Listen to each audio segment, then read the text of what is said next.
कहते हैं उम्मीद पे दुनिया कायम है। बड़े बुजुर्गों की कहावत थी, कहीं ना कहीं उम्मीद उसी से की जाती है जिन पर भरोसा होता है। ये जरूर कहना चाहेंगे शुरुआती में कि जितने भी all Jammu based reserve category employees हैं, prime minister package, non prime minister package, उनके लिए खुशखबरी है और वो खुशखबरी हमारे हाथ में है। फिलहाल ये देखिए, भारतीय जनता पार्टी के हेडक्वार्टर इस समय त्रिकुटा नगर में, जहां पर ये कमेटी 5 मेंबर कमेटी का गठन किया गया, जिनकी चेयरमैनशिप डॉक्टर निर्मल सिंह जी करेंगे। फिलहाल ये कहेंगे कि उम्मीद उनकी रंग लाई। और इस समय हम जाएंगे अब भाजपा हेडक्वार्टर में और यहाँ पर रविंद्र राणा जी प्रदेश अध्यक्ष जुड़ चुके हैं। खुशखबरी है फिलहाल कि कमेटी का गठन हो चुका। ये कमेटी रिपोर्ट करेगी जो प्रदेश अध्यक्ष रविंद्र राणा जी को। उसके बाद एक ब्रिज का काम होगा जो लेफ्टिनेंट गवर्नर से डिस्कस किए जाएंगे और इनके साथ जो ऑल रिजर्व कैटेगरी एम्प्लॉइज जो जम्मू बेस्ड, और साथ ही साथ कहेंगे PM package, non PM package, जितनी भी इनकी समस्याएं हैं इस कमेटी द्वारा उसे डिस्कस किया जाएगा, लेफ्टिनेंट गवर्नर तक पहुंचाया जाएगा। कि बड़ा ही सराहनीय कार्य। फिर से कहेंगे कि उम्मीद, आम जनता की उम्मीद रविंद्र रैना, आम जनता का भरोसा रविंद्र रैना। क्या वाकई जनता चाहती है आने वाले समय में सीएम रविंद्र रैना कैंडिडेट हो जम्मू कश्मीर के? चलिए रविंद्र जी, सबसे पहले आपका बहुत बहुत स्वागत है। बहुत बहुत धन्यवाद। और धन्यवाद आपका सर। हम कहेंगे आपकी कहीं ना कहीं मेहनत, आपने जो वायदा किया, कहते हैं गुरुकुल रीत सदा चली आई, प्राण जाए पर वचन ना जाए। लगता है आपने वो आज उम्मीद कहीं ना कहीं वायदा जो पूरा किया है अपना। मैंने अपने हर एक वादे को हमेशा पूरा किया है जी। और आप भी जानते हो जी। यहाँ कहीं किसी को कोई समस्या परेशानी आती है, जी। मुझे उसी वक्त उन तमाम समस्याओं का समाधान करने के लिए मैं जी। पूरी ईमानदारी से कोशिश करता हूँ। हम देख रहे हैं लगातार, चाहे हमारे कश्मीरी पंडित भाई बहन हों, वो चाहे पीएम पैकेज के हों या नॉन पीएम पैकेज के तहत जो लगे हों, या जो ऑल रिजर्व कैटेगरीज से ताल्लुक़ रखने वाले हमारे जम्मू बेस्ड जो एम्प्लॉयज़ हैं और कश्मीर घाटी में काम करते हैं, वो पिछले लगभग 4 महीनों से प्रोटेस्ट कर रहे हैं। मैं दोनों प्रोटेस्ट में, एक जो बाबा साहब भीमराव अंबेडकर चौक, उस दिन आप भी वहीं थे, बिल्कुल सर, मैं उनसे मिला। उसके 2 दिन बाद में रिलीफ कमिश्नर ऑफिस के बाहर, जहां हमारे कश्मीरी पंडित भाई बहन बैठे हैं, मैं उनसे मिला। मैं हर एक से मिला। सबके जो मसले हैं, डिमांड्स हैं, वो जेन्युइन हैं। आपने देखा श्री पूरन कृष्ण भट्ट साहब की शोपियान में कैसे हत्या कर दी गई। आज सुबह ही शोपियान में ग्रेनेड हमला करके 2 उत्तर प्रदेश के मजदूरों को वहां निशाना बनाया गया। बड़ी दर्दनाक घटनाक्रम है ये सारे हुए। हम अपने बच्चों को, अपने नौजवानों को, अपने भाई बहनों को मौत के मुंह में नहीं धकेल सकते हैं। इसमें कोई दो राय नहीं है कि ये सारे पढ़े लिखे बच्चे हैं, हमारे भाई बहन हैं, मेहनत से इन्होंने नौकरी हासिल की है और इंसान की ज़िंदगी में रोज़गार का एक बहुत अहम रोल होता है, जीवन जीविका चलाने के लिए रोज़गार। लेकिन मौत के मुंह में थोड़ी धकेले जा सकते हैं। वहाँ इस समय साजिश हो रही है। आतंकवादियों के ऊपर सेना, पुलिस और पैरामिलिट्री फोर्सेस के जवानों ने ताबड़तोड़ हमले किए। आतंकवादियों के तमाम सभी बड़े कमांडर्स का सफाया किया है। अब जो बचे खुचे चंद आतंकवादी हैं, वो साजिश करके निहत्थे और निर्दोष लोगों को निशाना बनाते हैं। इसमें कश्मीरी पंडित हैं, बाहर से रहने वाले लोग हैं, और ये लोग जो एम्प्लॉयज़ के तौर पर दूर दराज के एरिया में काम करते हैं, ये भी अगर दूर के गांव में अगर कहीं चले जाएंगे तो ये तो सॉफ्ट टारगेट हो जाते हैं। हम एक जंग जैसी सिचुएशन में गुजर रहे हैं। हमने इसमें कोई दो राय नहीं है कि कश्मीर में देशद्रोही ताकतों पर कड़ा प्रहार किया है मोदी सरकार ने। आज आतंकवादी संगठनों के तमाम बड़े सरगना ढेर कर दिए गए हैं, लेकिन फिर भी जो चंद गिने चुने हैं, क्या करें, बौखलाहट है जो आए दिन टारगेट के लिए बिल्कुल ये बौखलाहट है। भारतीय सेना, जम्मू कश्मीर पुलिस और पैरामिलिट्री फोर्सेस से तो ये आतंकवादी लड़ नहीं सकते, इसलिए ये छिपकर वार करते हैं, रात के अंधेरे में वार करते हैं। कभी कश्मीरी पंडितों को निशाना बनाते हैं, कभी जम्मू से गए हुए जो हमारे एम्प्लॉयज़ हैं उनको निशाना बनाते हैं, कभी जो बाहर से मजदूर हैं उनको निशाना बनाते हैं, क्योंकि ये कायर और बुज़दिल लोग हैं। इसलिए जब मैं अंबेडकर चौक में ऑल रिजर्व कैटेगरीज एम्प्लॉयज़ के साथ मिला और उसके बाद में रिलीफ कमिश्नर ऑफिस जम्मू में अपने कश्मीरी पंडित भाई बहनों से मिला, तो भारतीय जनता पार्टी ने एक 5 सदस्यीय टीम का गठन किया है, जिसमें हमारे बहुत ही सीनियर लीडर पूर्व उप मुख्यमंत्री डॉक्टर निर्मल सिंह जी इस कमेटी के चेयरमैन रहेंगे। डॉक्टर देवेंद्र कुमार मन्याल साहब इस कमेटी के सदस्य हैं।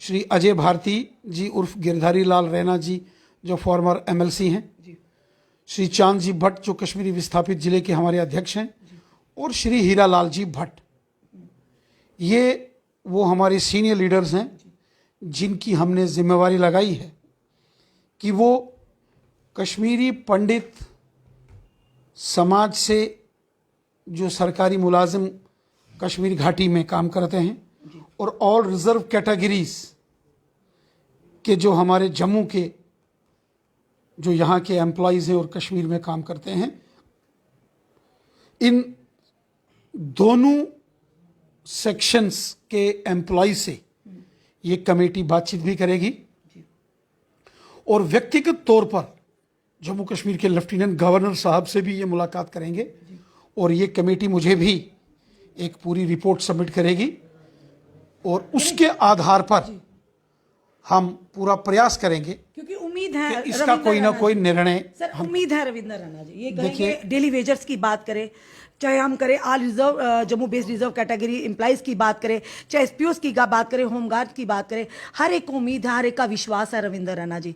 और कहीं ना कहीं बिगड़ी हुई चीज़ों को सही करने में समय तो लगता है, ये तो आप भी समझते हैं, हमारी जनता भी समझती है, पर जब जान पर बनाई तो उस पर तो जल्द कदम उठाने देखिए चाहिए। बिल्कुल सही बात है, जब आफत जान पर आती है तो उस वक़्त हम सब का कंसर्न है कि जैसे भी हो इन समस्याओं का समाधान होना चाहिए। वो सारे चाहे ऑल रिजर्व कैटेगरीज के साथ ताल्लुक़ रखने वाले हमारे भाई बहन हों जो यहाँ पनामा चौक के पास डॉक्टर भीमराव अंबेडकर जी के पार्क में बैठे हैं, या कश्मीरी पंडित सरकारी मुलाजम जो रिलीफ कमिश्नर ऑफिस के बाहर बैठे, या जो कश्मीर में भी हैं, सबकी सुरक्षा का जिम्मा हमारा है, सरकार का है। और मुझे यकीन है कि लेफ्टिनेंट गवर्नर साहब इस सारे मामले को पूरी गंभीरता के साथ देखेंगे और इन सभी जो मुलाजमों के कंसर्न हैं उनको एड्रेस करेंगे। सर डॉक्टर फारूक अब्दुल्ला जी का बयान आता है कि जब तक इंसाफ नहीं होगा तब तक टारगेट किलिंग का सिलसिला जारी रहेगा, पाकिस्तान से बातचीत करनी चाहिए, इस इनके बयान पर क्या आप अपनी सुझाव रखते हैं सर? देखिए, डॉक्टर फारूक अब्दुल्ला साहब जम्मू कश्मीर के चीफ मिनिस्टर रहे, केंद्र सरकार में मंत्री रहे हैं। अच्छा होता अगर डॉक्टर फारूक अब्दुल्ला साहब कश्मीर में हुई टारगेटेड किलिंग्स के बाद पाकिस्तान को कटघरे में खड़ा करते, पाकिस्तान की मजम्मत करते, कंडेम्ड करते स्ट्रॉन्गेस्ट वर्ड्स में, और ये कहते कि जम्मू कश्मीर की जनता को मिलकर एकजुट होकर पाकिस्तान के हर षड्यंत्र को हमने विफल करना है। खून जिसका भी गिरे है तो इंसान है, चाहे हिंदू है या मुसलमान है या सिख है या ईसाई है, जम्मू का है या कश्मीर का है तो हिंदुस्तानी का खून है। बिल्कुल। बार बार ये कहना कि पाकिस्तान को बातचीत में इन्वॉल्व करो, डॉक्टर फारूक अब्दुल्ला साहब बहुत अच्छे से जानते हैं। पर किस तरह के इंसाफ की बात कर रहे थे कि जब तक इंसाफ नहीं होगा टारगेट किलिंग का सिलसिला जारी रहेगा, किस तरफ इशारा था, क्या बात कहना चाहते थे वो? इंसाफ जस्टिस तो तब मिलेगा जब आतंकवाद और दहशतगर्दी खत्म होगी। 1 लाख से ऊपर लोगों ने कश्मीर के अंदर अपनी जानें गंवाई हैं पिछले 32-33 साल में, और जाने पाकिस्तान की इस बंदूक ने ली। पाकिस्तान के बंदूक वाले अगर कश्मीर में नहीं आते तो ये नरसंहार, ये तूफान नहीं उठता। इसलिए गुनाहगार और कातिल तो पाकिस्तान है। डॉक्टर फारूक अब्दुल्ला साहब कहते हैं पाकिस्तान से बातचीत करो। मैं डॉक्टर फारूक अब्दुल्ला साहब से पूछता हूं, क्या गारंटी है कि पाकिस्तान से बातचीत करने के बाद ये आतंकवाद, ये दहशतगर्दी बंद हो जाएगी? जब स्वर्गीय अटल बिहारी वाजपेयी साहब हमारे प्राइम मिनिस्टर थे, वो बस में बैठ के लाहौर गए थे। पाकिस्तान के प्राइम मिनिस्टर नवाब शरीफ थे। जब वाजपेयी साहब पाकिस्तान गए तो श्री उमर अब्दुल्ला साहब उस वक़्त फॉरेन मिनिस्टर थे वाजपेयी साहब की सरकार में, वो भी उनके साथ गए थे। और सारी दुनिया जानती है कि वाजपेयी साहब जब पाकिस्तान के साथ शांति वार्ता कर रहे थे, पाकिस्तान की आर्मी के उस वक़्त जनरल थे जनरल मुशर्रफ, उन्होंने करगिल में घुसपैठ की थी। और जब वाजपेयी साहब वापस आए तो खबर लगी कि करगिल में घुसपैठ है, तो पाकिस्तानी सेना को तो करगिल में भारतीय सेना ने जबरदस्त तरीके से मारा, भगाया वहां से उनको, लेकिन ट्रस्ट ब्रीच किया पाकिस्तान ने। फिर उसके बाद पाकिस्तान में सत्ता परिवर्तन हो गया, तख्ता पलट हुआ, मुशर्रफ वहां के राष्ट्रपति बन गए। वाजपेयी साहब ने मुशर्रफ को आगरा बुलाया और उसके बाद देश के पार्लियामेंट पर हमला हुआ था दिल्ली में। फिर ट्रस्ट ब्रीच हुआ। मोदी साहब प्राइम मिनिस्टर बने। मोदी साहब ने जब शपथ ग्रहण 2014 में किया, उस वक़्त साउथ एशिया के देशों के राष्ट्राध्यक्षों को बुलाया, नवाब शरीफ भी आए थे। और उसके बाद आतंकी घुसपैठ और बढ़ी, यहां तक कि अफगानिस्तान से जब भारत आ रहे थे मोदी साहब, तो वो रास्ते में लाहौर रुके थे। नवाब शरीफ पाकिस्तान के प्रधानमंत्री थे, वो नवाब शरीफ साहब से मिले वहां, लेकिन उसके बाद पठानकोट में आतंकी हमला हुआ। पाकिस्तान से कोई बात करे तो किससे करे? क्योंकि पाकिस्तान के अंदर जो चुनी हुई सरकार है वो एक कठपुतली सरकार होती है। पाकिस्तान की आज तक जो चुनी हुई सरकार रही है उसका अपना कोई वजूद नहीं रहा है।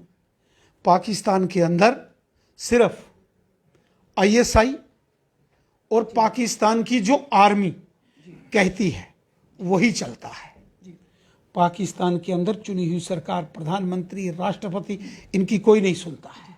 पर अब इसलिए चाहे नवाब शरीफ हो, चाहे इमरान खान रहे हों, या अब शहबाज शरीफ साहब, वहां किसी की नहीं सुनती है। आर्मी और आईएसआई की वहां चलती है। और पाकिस्तान की आर्मी और आईएसआई कभी नहीं ये चाहती कि भारत के साथ उनके संबंध ठीक हों, क्योंकि ये सब पैसे का लेन देन है, पैसे का चक्कर है। पर अब कश्मीर की जनता जागरूक हो रही है। पहली बार शायद देखा होगा कि आज पहली बार आवाज उठी है, हुर्रियत कॉन्फ्रेंस के ऑफिस के बाहर तोड़फोड़ की गई है। यानी जनता अब जागरूक हो चुकी है, वाकई वो भी अमन और सुकून चाहते हैं। और रश्मि जी, पिछले 32-33 सालों में 1 लाख से ऊपर जम्मू कश्मीर के अंदर इस दहशतगर्दी की आग में लोगों की जानें गई हैं। और इस 1 लाख से ऊपर जो लोग मारे गए हैं उसमें 80-85 हजार तो हमारे मुसलमान भाई बहन हैं।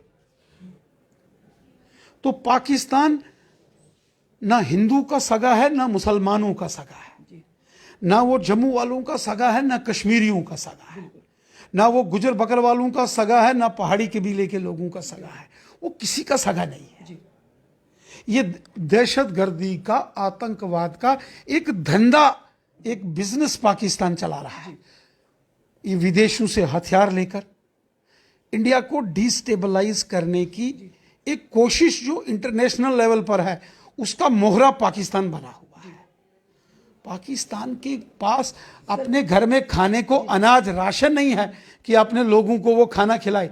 अभी पाकिस्तान में बाढ़ आई है, तबाही हो गई है।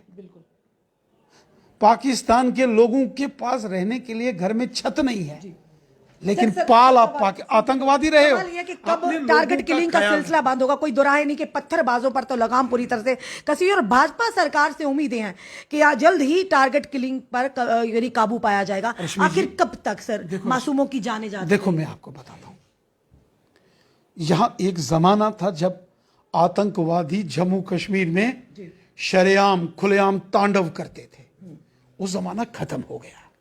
एक जमाना था जब बंद कॉल्स, हड़तालें, उनके कैलेंडर्स आते थे।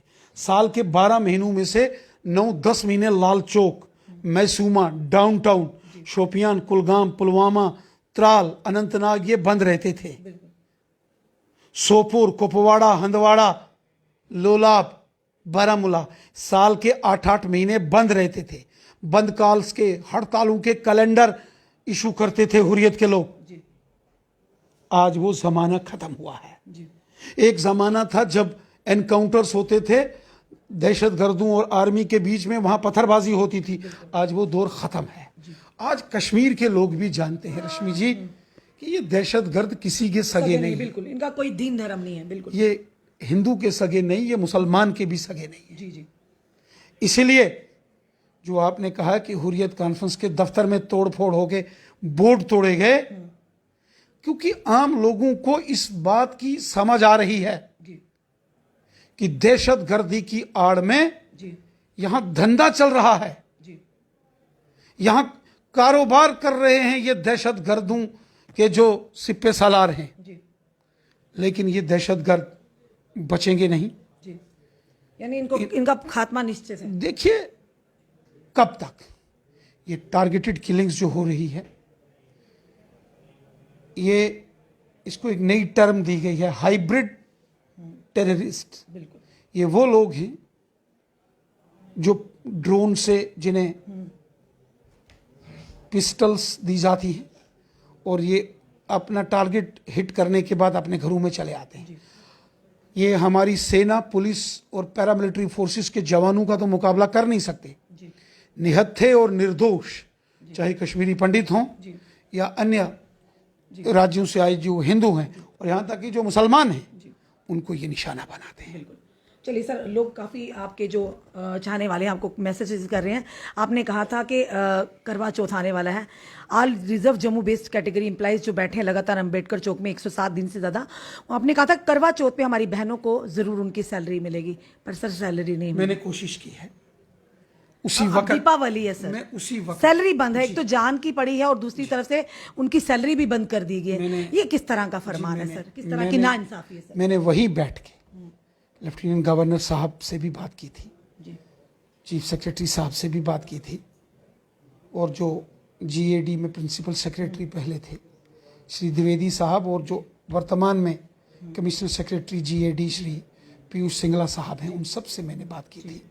मैं चाहता था कि इन सब की सैलरी ना, गुरुकुल रीत सदा चली जाए, वहीं बैठ के प्राण जाए पर वचन ना जाए, उसी को कोशिश एफर्ट्स है मेरे।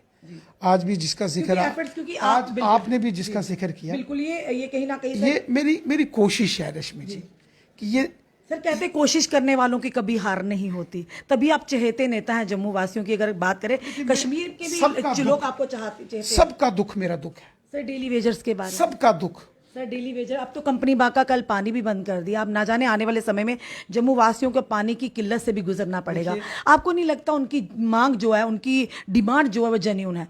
पहली सरकारों ने शोषण किया, मानते हैं हम, वो दोराहे नहीं कोई, वो डेली वेजर्स भी हमारे जानते हैं। पर जब भारतीय जनता पार्टी ने उन्हें आश्वासन दिलवाया कि अगर केंद्र में हमारी सरकार आएगी, मैनिफेस्टो में रखा, तो सबसे पहले डेली वेजर्स के मुद्दे को हल किया जाएगा। सरकार आई, प्रचंड बहुमत के साथ आई, फिर क्यों लिंगर ऑन किया जा रहा है इस मुद्दे को सर? वो लोग कहते हैं, या उनका मैसेज हम आप तक पहुंचा रहे हैं, डेली वेजर कहते हैं कि अगर आप हमारी इलेक्शन से पहले हमें रेगुलर पॉलिसी देते हैं तो हम 50 क्या 60 प्लस का लक्ष्य आपको पूरा कर देंगे और अपने कंधे पर बिठाएंगे रविंद्र राणा जी को। उन्हें सीएम बनने से कोई नहीं रोक सकता। राज तिलक की तैयारी कीजिए। देखिए वो सारे हमारे भाई बहन हैं, तो भाई बहन सड़कों पर तो नहीं मैं उनके हर दुख सुख में शामिल रहता हूँ, जी उनके साथ प्रदर्शन में जाता हूँ। जी मैं एमएलए था तो उस वक़्त हमारे इन तमाम साथियों ने एक प्रोटेस्ट किया था बीसी रोड से, जिसमें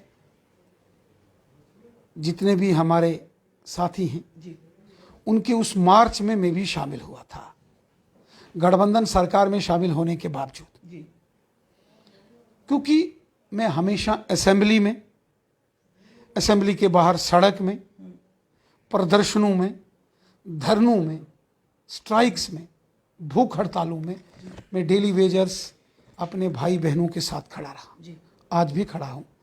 मैं यकीनन इनकी समस्याओं का समाधान करूंगा। रश्मि जी, ये एक ज़माना था, एक ज़माना था जब 250 और 500 रुपया ही दिवाली और ईद के तब दिन। इतनी महंगाई भी तो नहीं थी ना सर, रे- तब इतनी महंगाई तो नहीं थी ना। रश्मि जी मेरी बात सुनिए, नहीं, सवाल तो ये है, समय के 250 साथ समय बदलता है, 250 महंगाई भी हमने होती कोशिश है, की है। मैं- तनख्वाहें बढ़ती तो दूसरी तरफ मैं से कहता महंगाई हूँ, भी तो होती है ना। 250 भाई पेट्रोल का लोग दो टू व्हीलर चलाने में मुश्किल हो रही है। 250-500 क्या होता है? उस समय बड़ा रश्मि होता जी- था सर, उस समय बड़ा होता था। रश्मि जी देखिए, 250-500 रुपया क्या होता है? चलिए, मजाक। आज बायोमेट्रिक अटेंडेंस हो, उससे पेट थोड़ी बढ़ता है सर। ऑनलाइन रजिस्ट्रेशन हो, बायोमेट्रिक से मैं पेट थोड़ी आपको बढ़ता है सर। गारंटी से कहता हूं, अगर इनकी बायोमेट्रिक अटेंडेंस ना होती और ऑनलाइन रजिस्ट्रेशन ना होती, यहाँ एक बड़े सीनियर अधिकारी थे, एक चीफ सेक्रेटरी रैंक, जी जो इनको निकालने के चक्कर में थे, मेरी उनसे लड़ाई हुई थी। और जब मैंने उनको कहा जी कि ये ऑनलाइन रजिस्टर्ड है, बायोमेट्रिक अटेंडेंस है, कोर्ट में क्या जवाब दोगे, उस वक्त वो डर गए थे। जी आज 9,500-10 हजार का एक जो मंथली ऑनरेरियम इनके अकाउंट्स में आता है, मेरा मानना है कि 10,000 से कुछ नहीं बनता आज के ज़माने में। लेकिन वो जो भद्दा मजाक कांग्रेस और नेशनल कॉन्फ्रेंस ने एक ज़माने में किया था, जी उसको वन बाय वन हम ख़त्म कर रहे हैं।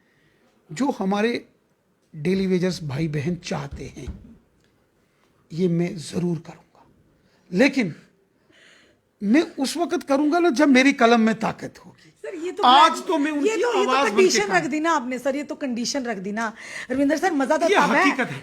कलम के बिना आप करके दें सर, मजा तो तब है ना वो सर। मैं कोशिश- उसके क्योंकि लिए भी भारतीय कोशिश- जनता पार्टी ने मैनिफेस्टो में रखा था सर, तभी हम आपसे सवाल देखो, करते कलम के बिना मैं कोशिश कर सकता हूं हैं। ना। तो चलिए एक कोशिश ये भी कर लीजिए ना, हम आपको बताते हैं, ऑप्शन बताते हैं। 70 महीने की, 80 महीने की हमारे उन्हीं डेली वेजर्स की तनख्वाहें पेंडिंग ये वही बैकलॉग है जो जिसका मैं आपको जिक्र करता हूं, वो पुराने जमाने की, जी पुराने जमाने की। काम वो दे रहे हैं, काम उनसे लिया जा रहा, पर उन क्यों सैलरी सर नहीं दी जा रही? कुछ लोग तो बेचारे ये पुराने बैकलॉग्स हैं, बैकलॉग्स। तो कब क्लियर होंगे? काम तो उन्होंने किया ना, पुराने हैं या नए हैं ना।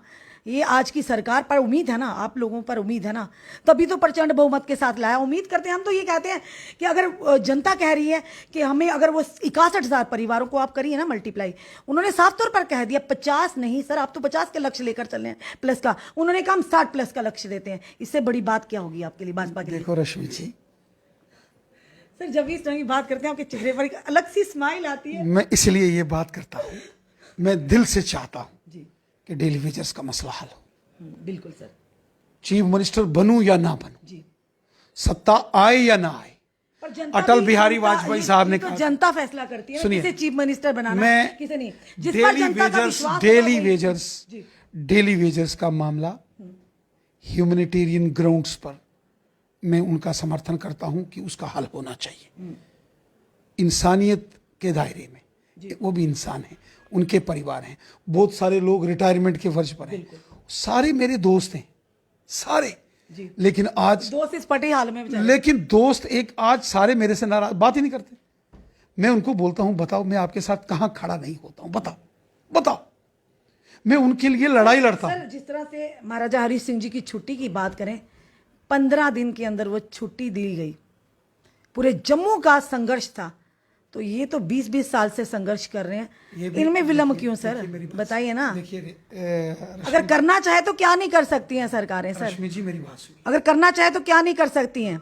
रश्मि जी, क्योंकि 10 साल की पेंडिंग डिमांड थी ना, तो 15 दिन में देना पड़ा छुट्टी। रश्मि जी जो महाराजा हरि सिंह बहादुर हैं, उनकी जन्म दिवस की छुट्टी भी पिछले कई सालों से चल रही थी।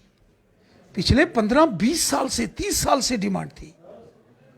हमने पहला काम 26 अक्टूबर विलय दिवस की छुट्टी की, फिर हमने 23 सितंबर की भी छुट्टी कराई, चलिए और सर, उसी प्रकार ये मामले भी हम हल करेंगे। कितनी जल्दी से आप बता दीजिए आपके जो ऑल रिजर्व जम्मू बेस मेरी के कैटेगरी, क्योंकि आप पर उम्मीद, हम बार बार यही कहते हैं, हम अपना मसला लेकर नहीं आए, हम उम्मीद जब भी किस पर आएंगे होती जनता है? के मसले लेकर एक आएंगे, बात मेरी मानिए। जिस पर विश्वास होता है। जिस पर विश्वास होता है।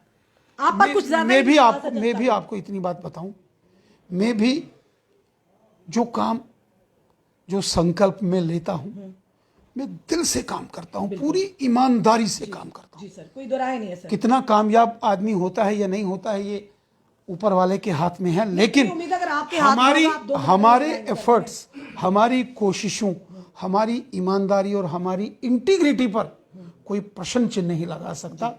बाकी मैं चाहता हूं ये मसले तमाम ये जो कमेटी गठन जल्द की से है जल्द 5 मेंबर्स की, फिर से बताना चाहेंगे, जिसके चेयरमैन होंगे डॉक्टर निर्मल सिंह जी, और साथ ही साथ डॉक्टर देवेंद्र कुमार मनियाल जी मेंबर होंगे, अजय भारती जी मेंबर होंगे, चांद जी भट्ट जी मेंबर होंगे, और साथ ही हीरालाल भट्ट जी, ये बताना चाहेंगे, फिर से ये मेंबर होंगे।